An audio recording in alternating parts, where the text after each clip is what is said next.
Madame, Monsieur, bonsoir. Merci de nous prêter attention au sommaire de ce journal. Choléra, 66% des cas qui étaient hospitalisés déclarés guéris. Les dernières personnes hospitalisées se trouvent à Boufarik, où l'hôpital a recours à la mise en quarantaine des malades pour stopper la propagation de la maladie. La rentrée scolaire se prépare à Tindouf et en attendant la réception de 2 groupements scolaires, on a opté pour l'extension des salles de cours pour faire face à la surcharge des classes. Et à quelques jours de la rentrée, c'est le temps des achats des fournitures scolaires. Nous avons rencontré des élèves et leurs parents à Alger. La passion de la plongée sous-marine, à suivre un reportage à Ténès où l'activité attire de plus en plus de personnes. Mais avant de revenir en détail sur ces titres de l'actualité, les félicitations du président de la République, Abdelaziz Bouteflika, au roi de Malaisie à l'occasion de la fête nationale de son pays. Dans ce message, le chef de l'État saisit l'occasion pour lui réitérer sa volonté à continuer à œuvrer à la promotion des relations de fraternité et de coopération qui lient les 2 pays. Et pour la même occasion, le président de la République, Abdelaziz Bouteflika, a félicité le Premier ministre malaisien Mohamed Mahathir. Santé, je vous le disais en titre, 74 cas de choléra confirmés à la date du 30 août, souligne ce vendredi le ministère de la Santé qui précise que ces cas ont été enregistrés dans les wilayas de Bouira, Blida, Tipaza, Alger, Médéa et Ain Defla. Rappelons que la maladie est actuellement circonscrite au niveau de la wilaya de Blida. Le ministère souligne que les patients sortant sont considérés comme guéris, sont au nombre de 132, soit 66% de l'ensemble des hospitalisations. Notons que les malades restants sont hospitalisés au niveau de l'hôpital de Boufarik. L'hôpital de Boufarik où les cas de choléra ont été mis en quarantaine, une situation que ni les malades ni leurs proches ont pu comprendre et accepter. Walid Kadri, ML Barba. Bien qu'il soit redoutable, le choléra peut être traité de manière simple et efficace. Le traitement est disponible, mais il est primordial de le suivre scrupuleusement. La plupart des cas enregistrés dernièrement sont pris en charge ici, dans l'hôpital de Boufarik. Nombreux ont quitté l'hôpital et sont rentrés chez eux après être totalement guéris. Le nombre d'hospitalisations a quant à lui chuté durant les 3 derniers jours. Durant les 2 derniers jours, le nombre de cas a diminué. Au début de l'épidémie, nous avons enregistré entre 20 à 25 cas par jour. On a même atteint le 23 et 24 août 30 à 35 malades en 24 heures. Mais durant ces 2 derniers jours, nous avons recensé 4 à 5 cas. Cette épidémie est actuellement circonscrite et je tiens à rassurer les citoyens. Le traitement du choléra est disponible. C'est une maladie curable. Le choléra est une maladie fortement contagieuse qui peut se transmettre par un simple contact des mains. D'où la nécessité de placer les malades en quarantaine. Mais beaucoup de patients et leurs proches n'ont pas accepté cette mesure. Mes frères sont hospitalisés ici, mais on m'a refusé l'accès. Je ne peux même pas leur rendre visite. Toutefois, je fais tout pour tenter de les voir. Je n'hésite pas à m'infiltrer par la fenêtre. L'isolement du malade est nécessaire car le choléra est extrêmement contagieux. Le malade est porteur de la bactérie et il peut la transmettre à son entourage. Même si son état s'améliore, il reste contagieux pendant 1 semaine à 15 jours. Les malades n'ont pas accepté la mise en quarantaine. Nous avons dû faire appel aux psychologues pour leur expliquer la raison et le bien fondé de l'isolement en raison du caractère très contagieux de la maladie pour éviter la contamination. Le choléra est donc une maladie totalement curable et évitable. Évitable grâce notamment au respect des mesures de prévention et d'hygiène et une meilleure prise de conscience de la maladie. Plus que quelques jours avant la rentrée scolaire, les préparatifs se poursuivent à Tindouf et pour faire face à la surcharge des classes, certaines écoles vont avoir recours à des classes supplémentaires et à un système de travail adapté en attendant la réception prochaine de 2 groupements scolaires. Fatma Zohra Ben Farjallah, Mounana Welhamoudi. À Tindouf, le problème de surcharge des classes sera résolu cette année. De nombreux établissements scolaires ont fait l'objet d'extensions et un nouveau groupement scolaire entrera en service au niveau de la cité Louis M. Cette structure sera alimentée à l'énergie solaire. Nous avons ouvert des classes de préscolaire au niveau des établissements qui connaissent une surcharge. Nous avons également instauré le système de cours à temps partiel en attendant l'ouverture de 2 groupements scolaires.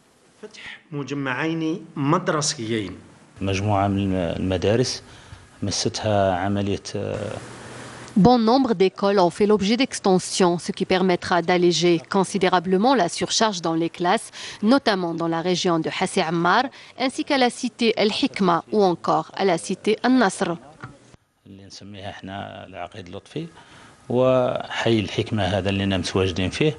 Avec la levée du gel sur la réalisation de certains établissements scolaires, des projets sont en vue au profit des enfants de la cité El Hikma et ceux de la localité enclavée de Lassel. Par ailleurs, l'opération de distribution des ouvrages scolaires a commencé dans toutes les écoles.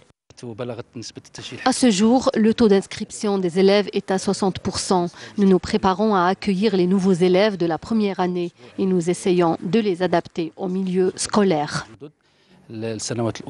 Une année scolaire qui s'annonce bien pour les élèves du Sud grâce aux nouvelles structures fraîchement construites en attendant l'aménagement des horaires des cours prévus dans cette wilaya.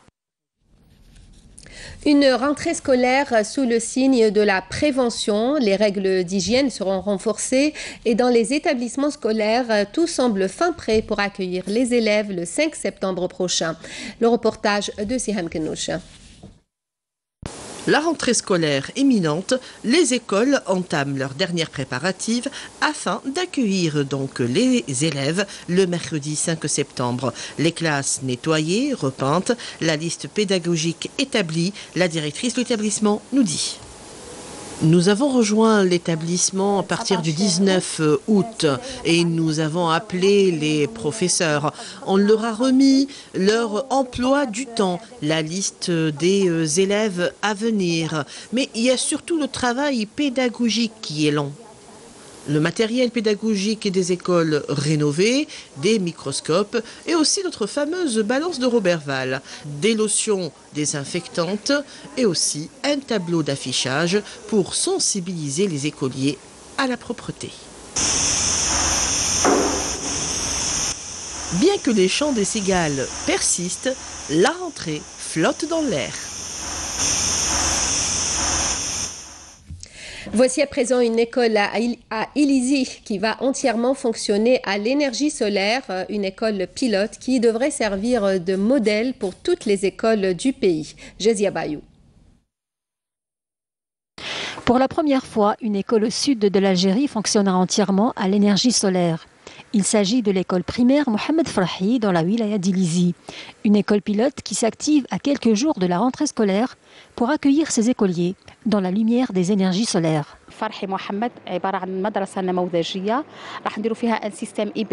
L'école Farhi Mohamed est une école pilote qui s'appuie sur un système hybride qui fonctionne grâce à l'énergie solaire. Nous avons mis en place des lumières LED pour diminuer le coût de consommation. Nous allons également mettre en place un système spécial qui permet la diminution de la consommation énergétique concernant la climatisation et l'éclairage. Et afin d'assurer une bonne rentrée scolaire, les autorités locales ont attribué 5000 cartables avec leurs fournitures nécessaires aux familles nécessiteuses.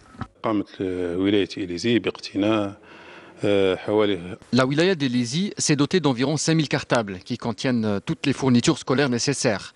Ce don, qui a coûté 11 millions de dinars, sera attribué aux familles nécessiteuses. العائلات المعوزة بواسطة مديرية التربية بالإضافة إلى الكثير من التعليمات الأخرى بخصوص تحضير المؤسسات تحضير جيد. Des mesures ont été prises pour que tout se passe dans les meilleures conditions concernant la propreté des établissements scolaires ainsi que la restauration qui est prévue dès la rentrée scolaire. Plus de 20 000 écoliers sont enregistrés dans la wilaya qui n'a pas hésité à prendre toutes les mesures nécessaires pour assurer une bonne rentrée scolaire. Et depuis plusieurs jours déjà, les fournitures scolaires ont fait leur apparition dans les rayons des magasins et des grandes surfaces. Les parents accompagnés de leurs enfants consacrent en général cette semaine d'avant la rentrée aux achats. À Alger, le reportage de Naïm Al-Walish. L'été n'est pas encore terminé, mais c'est déjà la course aux fournitures scolaires. Les magasins de la capitale sont d'ailleurs très bien préparés pour accueillir des milliers de familles à la recherche du pack scolaire. Mais combien va coûter la rentrée de cette année? Une chose est sûre, c'est qu'elle coûtera beaucoup plus cher que l'an dernier, surtout si l'on choisit des articles importés. Les prix, les articles locaux, normalement, ما زادوش بزاف بقاو هما. Mais l'importation fait une augmentation شويه. تاع بالك والله وكاين دي بالك حتى 6% 5% كاين كلش. كاين من الكاي كاع لي موديل تاع لي كاي كاين لي ستيلو كاين لي بليزيور كولور تاع لي ستيلو بليزيور موديل بليزيور مارك تاع لي ستيلو بالك كاين واحد حتى ل 40 موديل. Et c'est le moment idéal pour acheter des fournitures c'est-à-dire scolaires, surtout pour les petits enfants qui vont entrer pour bientôt. Et voilà, l'essentiel qu'on trouve tout, qu'il y a des prix raisonnables, donc normalement ça ne pose aucun problème. J'ai une petite fille, elle a 16 ans. وقت الدخله سي لا بروميير هذه اللي حتبدا تخدم تدخل تقرا مع لا فان تاع لي فاكونس وكدايا جينا نشوفوا شويه لي زافير. Pour ceux qui sont à la recherche de bonnes affaires, il y a un chapiteau bien visible sur la place de Birmandreis. Et à une semaine de la rentrée, il est déjà pris d'assaut. Accompagnés de leur progéniture, les parents choisissent en famille les articles nécessaires et bon marché. Même si dans ce chapiteau on propose des articles low cost, il n'en demeure pas moins qu'un pack scolaire pour un enfant du primaire, c'est pas donné. Les fournitures pour un élève de 5e année, c'est peut-être 3000 dinars ou plus. Dites باش نشري les affaires pour mon fils لوليدي chaque année نجي عندي 4 ans هكاك ولا chaque année نجي لهنا نشري باسكو لي بري ناقصين شويه على بلايص واحد اخرين. وكاين كلش السنه الحاجه اللي كاينه بغزاره الادوات المدرسيه يعني مش كما عام الاول كانت شويه الحوايج يجونا مع الدخله وفي ساعه يروحوا. شاك اني نكرو هاد لافوار شهر عندنا نكروها كل عام نديروها لهنايا كلش ديسپونيبل ولي بخي ملاح من لو 13 حتى لو 10 لو 13 مول الدخله باش يسحقوا الدوزان و كلش يكون ديسپونيبل للدراري باش يشرو. Quel que soit le lieu où l'on se fournit, la rentrée scolaire s'avère très coûteuse pour les grandes familles à petit budget. Et cela même si ces familles se contentent du strict nécessaire pour le parcours annuel. Lutte contre le crime organisé et suite à une opération de recherche et de fouille, le ministère de la Défense nationale annonce qu'un détachement de l'armée nationale populaire a saisi hier à Bourj Beji Mokhtar un fusil semi-automatique de type Simonov, alors qu'un autre détachement de l'ANP en coordination avec des éléments de la gendarmerie ont arrêté à Oran 5 narcotrafiquants et ont saisi 128 kg de kif traités. Par ailleurs, des tentatives de contrebande de plus de 12 700 litres de carburant ont été mises en échec par les gardes-frontières, respectivement à Soqahras, Tbessa et Taraf, précise le communiqué du MDN. À l'étranger, en Palestine, des dizaines de milliers d'élèves ont repris le chemin des écoles de l'ONU dans la bande de Gaza, malgré la situation difficile dans laquelle se débat le territoire palestinien soumis à un blocus israélien depuis des années. Amel Bouarba. Dans les territoires palestiniens occupés, la rentrée scolaire qui a démarré mercredi dernier est synonyme de défi et de résistance. Car en dépit de la réduction des aides américaines, des difficultés économiques et de la précarité imposée par le blocus israélien sur la bande de Gaza, plus de 1 million d'élèves ont regagné les bancs de l'école dans les gouvernorats palestiniens, y compris à l'est d'Al-Quds occupé. La reprise de la rentrée scolaire dans la bande de Gaza, dans des conditions difficiles, est en soi une réalisation et un défi au blocus israélien et aux pressions exercées par l'occupant israélien. L'Office de secours et de travaux des Nations Unies pour les réfugiés de Palestine dans le Proche-Orient, qui prend en charge la scolarité de plus de la moitié des élèves, a tenu, tant bien que mal, à ouvrir les écoles malgré un déficit financier en raison de la réduction drastique des fonds américains. Si ce déficit estimé à 217 milliards de dollars n'est pas comblé de toute urgence, d'ici la fin de l'année, le déroulement normal des études sera entravé. Malgré ces difficultés, nous avons tenu à ouvrir nos écoles, nous avons tenu à rester optimistes. Gaza ne supporte pas d'avoir des milliers d'écoliers dans les rues. Cette année encore, la rentrée scolaire est marquée par des conditions de vie pénibles, des coupures d'électricité répétées. Et le chômage dont souffrent beaucoup de parents, incapables d'assurer les fournitures scolaires à leurs enfants.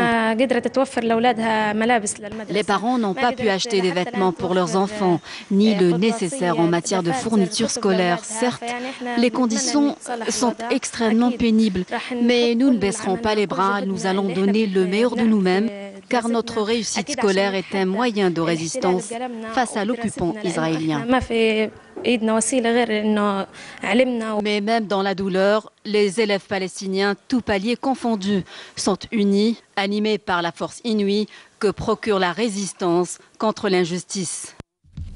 On revient à l'actualité en Algérie. Le retour des pèlerins algériens se poursuit. Après Alger, Constantine et Oran, le premier groupe de Hadji des wilayas du Sud-Est est arrivé hier soir à Ouargla. Soumaya Zerouali. Le premier groupe de Hadji issus des wilayas du sud-est du pays a débarqué jeudi soir à l'aéroport d'Ain el-Beda dans la wilaya d'Ouargla. Composé de 300 Hadji en provenance de Jeddah, ce premier contingent a été accueilli par les autorités de la wilaya ainsi que par leurs familles. Ça s'est très bien passé pour nous. Nous avons été bien pris en charge à Arafat et à Muzdalifa. Dieu merci, nous avons accompli le 5e pilier de l'islam dans les meilleures conditions. Nous avons prié pour la prospérité de notre pays. Je tiens à remercier particulièrement les membres de la mission algérienne du Hajj qui étaient présents sur place 24 heures sur 24, que ce soit à Médine ou à la Mecque. Nous sommes très contents de l'accomplissement du pèlerinage. Puisse Allah bénir et agréer notre pèlerinage à tous. Ça s'est très bien passé. Nous avons prié pour notre pays et pour notre président. C'était très bien organisé cette année. Le pèlerinage s'est déroulé dans de bonnes conditions. Et afin d'assurer une meilleure prise en charge des Hadji, toutes les dispositions nécessaires ont été prises concernant les procédures administratives, douanières, ou encore les procédures de police. Aujourd'hui, nous leur avons réservé un accueil chaleureux et toutes les mesures ont été prises pour leur faciliter le retour au pays. Ils sont contents et prient pour notre pays et pour notre président. Le programme du retour des Hadji à destination de l'aéroport d'Ouargla comprendra 10 vols pour transporter plus de 3000 pèlerins. Le dernier vol est prévu pour le 11 septembre prochain. Avant de parler football, nous allons en mer rencontrer des passionnés de plongée sous-marine. À Tness, cette activité attire de plus en plus de personnes et il faut dire qu'on peut commencer dès l'âge de 14 ans. Badia Amani. On va gonfler via l'inflateur. La passion de la Grande Bleue et la découverte de ce qu'elle renferme comme trésor dans ses entrailles réunit ces jeunes au sein de ce club.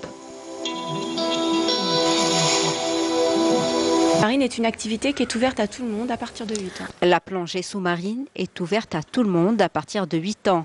Sur présentation d'un certificat médical, de 8 ans à 14 ans, il faut une autorisation parentale. La formation est sanctionnée par un diplôme. Certains de ces jeunes s'adonnent à cette activité de la plongée sous-marine par pur plaisir. D'autres, par contre, veulent apprendre ses rudiments pour en faire un métier.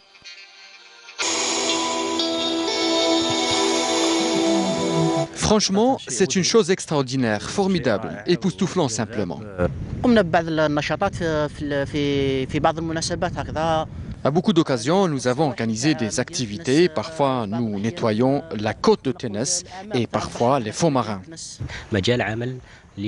La mer offre des opportunités de travail pour beaucoup de jeunes dans l'aquaculture, les ports, la maintenance également. Mon métier de moniteur, c'est d'apprendre à l'adhérent à bouger en toute sécurité en dispensant des cours théoriques et pratiques afin de plonger tout seul.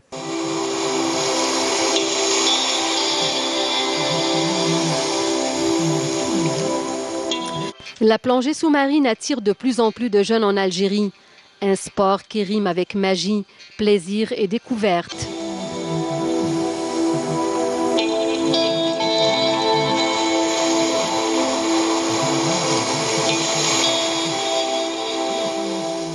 Football, le sélectionneur national Jamel Belmadi dévoile sa toute première liste de 25 joueurs, des joueurs évoluant tous à l'étranger en vue du match en déplacement face à la Gambie le 8 septembre dans le cadre des qualifications de la CAN 2019. La liste publiée sur le site de la FAF comprend deux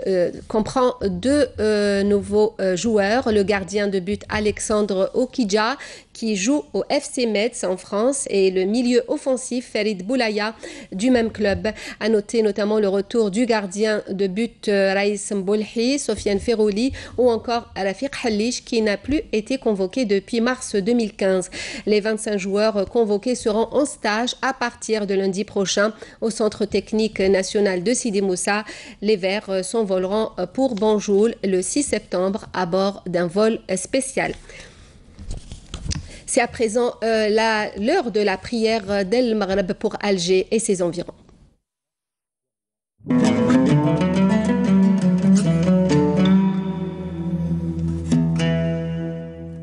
بسم الله الرحمن الرحيم إن الصلاة كانت على المؤمنين كتابا موقوتا صدق الله العظيم.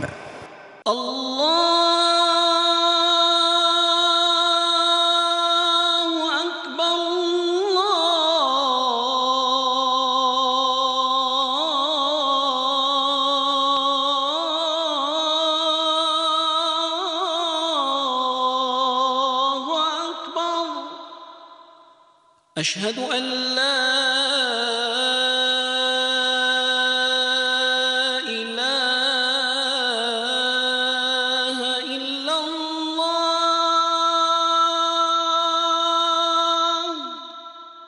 أشهد أن لا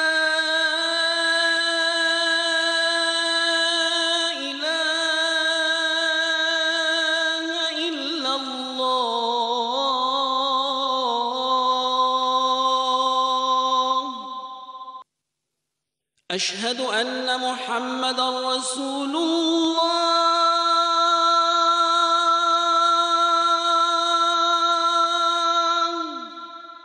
أشهد أن محمدًا رسول الله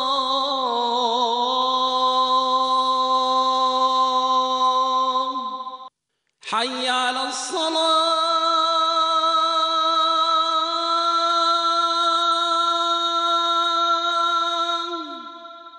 حي على الصلاة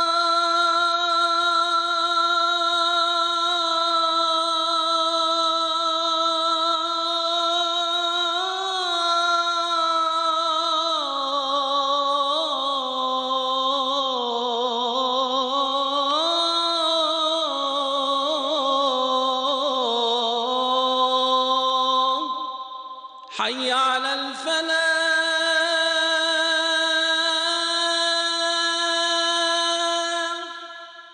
حي على الفلاح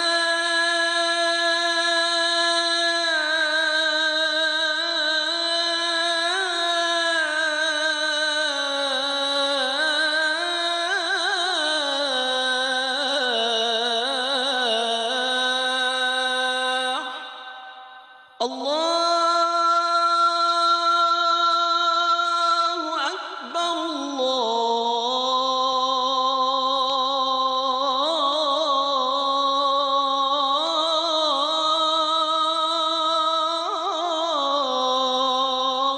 أكبر لا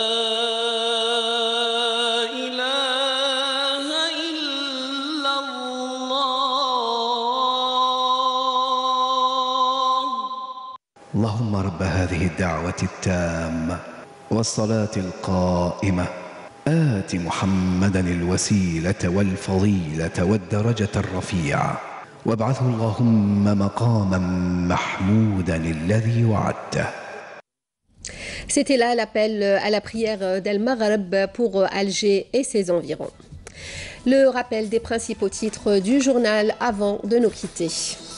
Choléra, 66% des cas qui étaient hospitalisés déclarés guéris. Les dernières personnes hospitalisées se trouvent à Boufarik, où l'hôpital a recours à la mise en quarantaine des malades pour stopper la propagation de la maladie. La rentrée scolaire se prépare à Tindouf et en attendant la réception de 2 groupements scolaires, on a opté pour l'extension des salles de cours pour faire face à la surcharge des classes. Et à quelques jours de la rentrée, c'est le temps des achats des fournitures scolaires. Nous avons rencontré des élèves et leurs parents à Alger. La passion de la plongée sous-marine, nous étions à Tness où l'activité attire de plus en plus de personnes. Merci à vous de nous avoir suivis. Vous pouvez retrouver nos programmes sur notre site internet, la page Facebook et la chaîne YouTube de Canal Algérie.